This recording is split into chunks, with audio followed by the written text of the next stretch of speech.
Nathan Gorman, 9th of July, Tyson Fury Bill, massive opportunity for him. It is, yeah.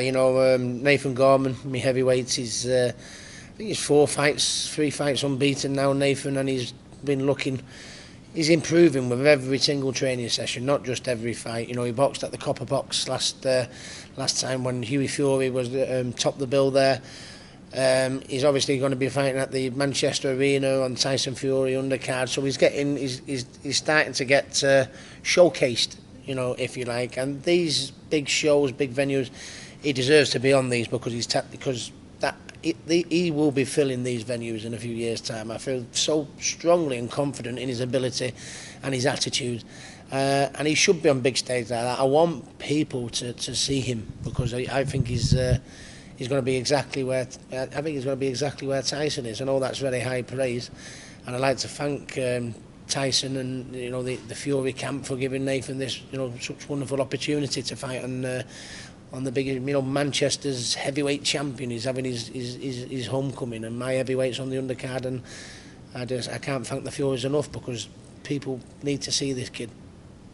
How do you think he's progressed in time you've been with you? Because he only had about 10 amateur fights, didn't he? And he's been with you, maybe 7-8 months?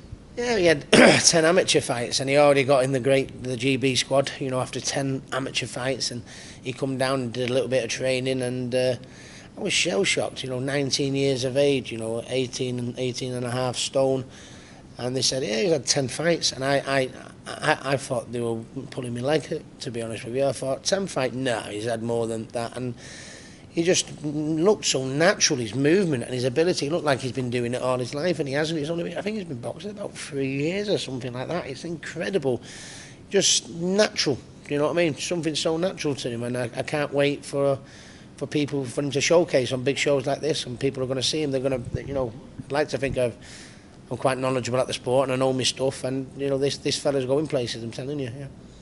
Obviously, the Manchester Arena as well was like your second home back in the day with all your title fights there. Is it sort of a massive achievement for yourself as well to actually go back there and take your own fighter? Absolutely brilliant. Yeah, I can't wait.